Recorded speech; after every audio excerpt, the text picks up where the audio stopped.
Before she became the infamous Gorgon, Medusa was a mortal woman, flesh and breath, heart and hope. Born in the distant reaches of ancient Thrace, Medusa was the youngest of three sisters. Her origins, rooted deeply in the fertile land where cultures intertwined and myths were born, shaped her identity and dreams. But unlike her immortal siblings, Stheno and Euryale, she was fully human, and that humanity made her all the more radiant. Her hair shimmered like strands of sunlit gold, capturing the essence of warmth and life, while her eyes, calm and sea green, held a purity that stirred awe and envy alike. In her village, stories of bravery and wisdom passed from elder to child, and Medusa listened intently, soaking in the tales like water to parched earth. Knowledge fascinated her. History, philosophy, and poetry were treasures to be cherished. Her curiosity led her often to wander the sun-dappled fields, where she would ponder questions of the cosmos and the minds of gods. But Medusa did not dwell in vanity. Despite her beauty, her life was guided by values instilled in her through both family and faith. She was pious, humble, and fiercely devoted to the goddess Athena, whose temple she served as a priestess. In the white marble sanctuary nestled high above the cliffs, she swept the floors, tended sacred fires, and offered prayers from dawn to dusk. Her vow of chastity, taken in Athena's name, was absolute. More than obedience, it was identity. Visitors to the temple came from across the Hellenic world, not only to worship the goddess, but to gaze upon her living devotee.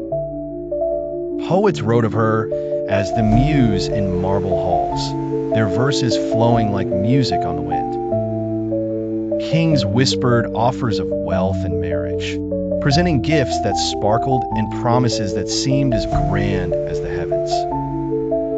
But Medusa declined them all. Her life, she believed, belonged not to man, but to the divine. Yet divinity has its cruelties. One day, as waves pounded the rocks below the cliffside shrine, a shadow entered the sacred hall, tall, imposing, crowned with sea foam and trident. Poseidon, god of the sea, his arrival stirred a hush in the temple, where even the candles seemed to flicker in trepidation. His gaze lingered not on Athena's statue, but on Medusa, drawn by an allure only the mortal could possess. He did not come to worship. And so, in the place she thought safest, in the house of her goddess, Medusa's fate began to twist. Not by her choice, but by the desire of a god and the silence of another. The sanctuary that had once been her refuge would become the scene of her undoing. The marble beneath her feet would one day remember more than footsteps. It would remember screams. Yet this was no solitary occurrence, for the whims of gods often echoed across the lives of mortals. As Medusa grappled with forces beyond her understanding, she found herself standing at the edge of innocence and reality, a boundary fragile and profound. Her heart cried out for Athena's intercession, her soul longing for justice amidst betrayal. But not yet.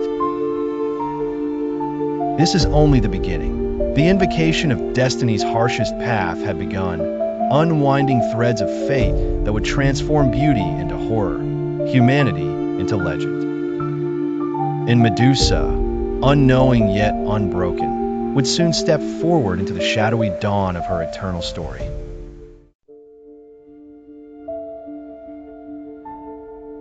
The skies darkened on that fateful day, not with storm, but with silence. A heavy, eerie stillness that seemed to halt the world, as if the heavens themselves held their breath in anticipation of the tragedy that was about to unfold. Poseidon, god of the vast and endless sea, moved like a shadow across Athena's marble sanctuary. The columns of the temple, usually radiant under the sun's gaze, appeared somber, their white stone reflecting the turmoil to come. His presence carried the scent of brine and power, but not reverence. His every step echoed with the authority of one who commands the oceans themselves. He did not bow before the goddess's statue, a towering figure of wisdom and war. His eyes sought only Medusa, dismissing the divine presence that watched over her sanctuary. Medusa stood at the altar, radiating beauty and deep devotion to Athena, her faith unwavering as she prayed in quiet reverence, unaware of the darkness about to descend. But the change in the air, heavy, charged with Poseidon's potent aura, made her turn. When she saw him, recognition washed over her not as flattery, but as dread, deep and consuming. "My lord," she said, her voice trembling, reverberating through the sacred stone halls, "this is sacred ground." Her heart echoed her words, a rhythm of fear and an unspoken plea for divine intervention. But the god only smiled, a tide swelling behind his eyes, overwhelming and merciless. His intentions were clear, devoid of tenderness. It was the smile of a god accustomed to taking what he desired, unconstrained by mortal values or divine courtesy. Medusa backed away, her heart pounding like a tempest within her chest, the temple's cold marble floor unforgiving under her bare feet. "I have taken vows," she warned, her voice a fragile shield against the mounting storm. "In Athena's name." Poseidon did not care for vows. The gods of Olympus were notorious in their disregard for mortal oaths. He was a god who ruled oceans, not oaths, and so, within the very temple she had served with unshakable faith, Medusa was violated. It was not love, it was power, an exhibition of divine dominance over a helpless mortal. As the echoes of her cries faded into the marble walls, the silence returned, a deafening quiet that spoke of desecration. Poseidon vanished into the sea, as elusive and unstoppable as the tides themselves, leaving behind only devastation and a broken mortal on sacred ground.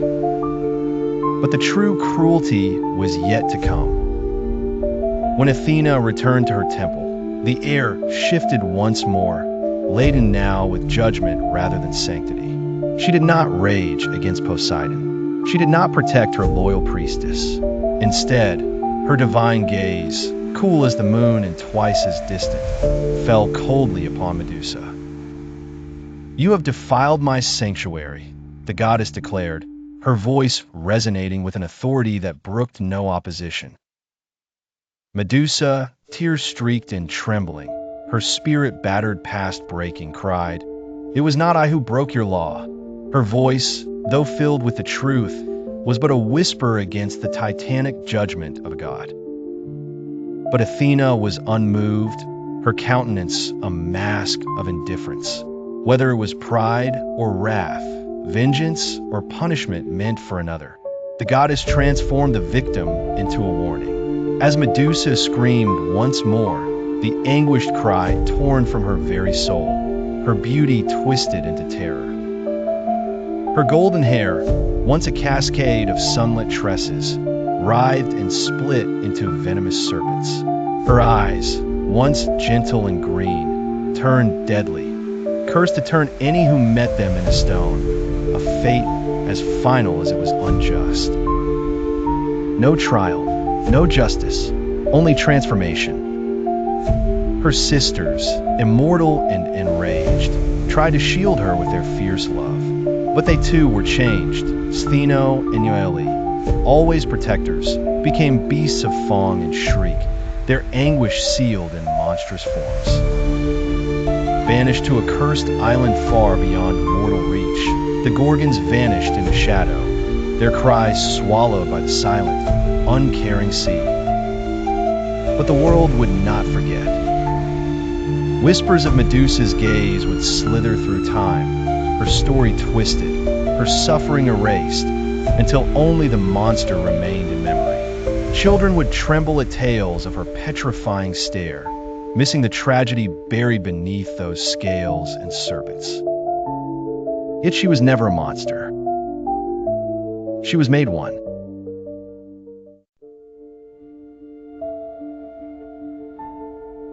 The temple was silent now, save for the faint echo of a broken sob.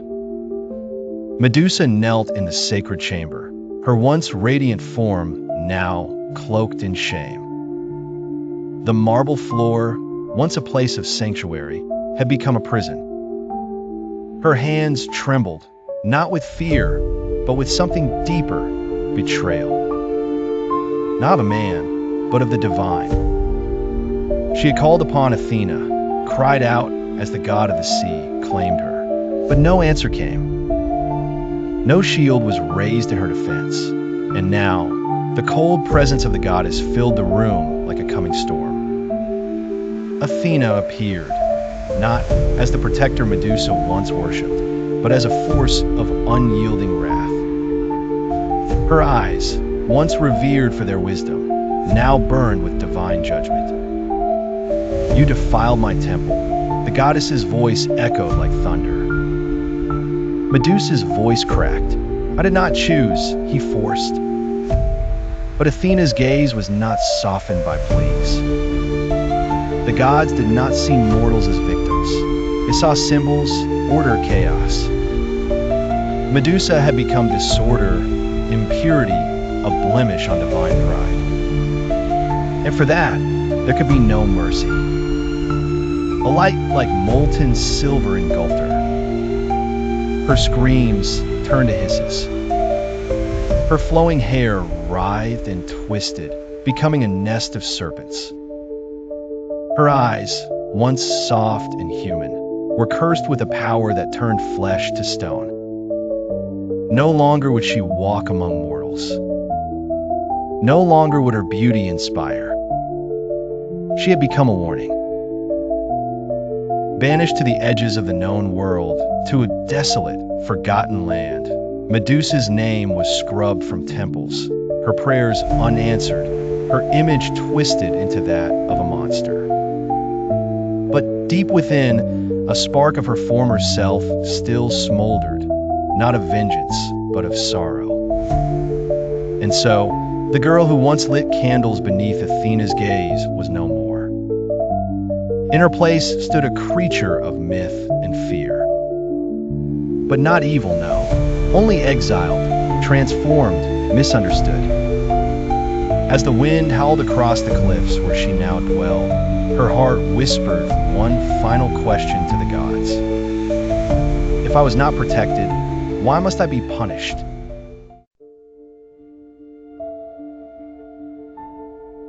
The winds of the western sea carried whispers of a monster with eyes that turned men to stone, of a cursed being exiled to the ends of the earth.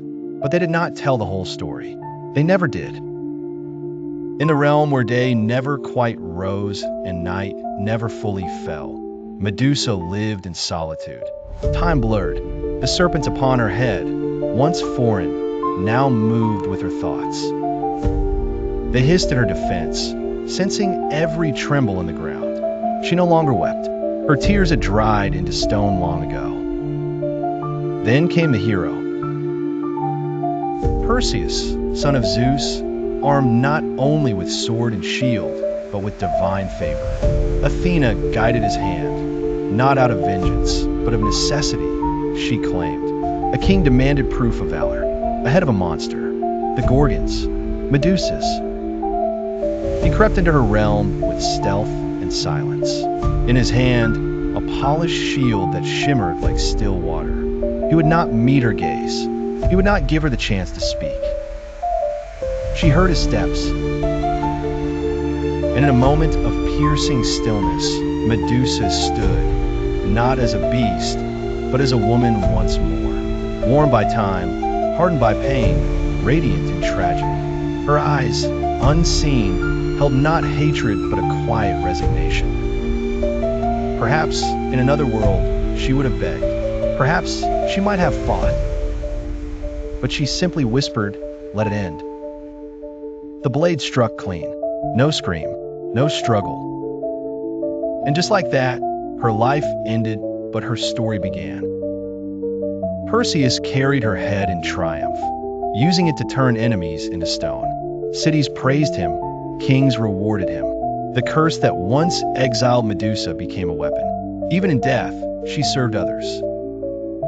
But some say Athena mounted Medusa's head on her shield, not in cruelty, but in honor, an eternal symbol of female rage, of injustice endured. A quiet acknowledgement from the goddess who failed her. They called her a monster, but in truth, Medusa was a mirror. She reflected the fear men had for women's power. She bore the shame of crimes, not her own. She was the price mortals paid for the pride of gods. And still, in the echoes of myth, her voice remains. If a monster is what they need of you to be, then let them look and turn to stone.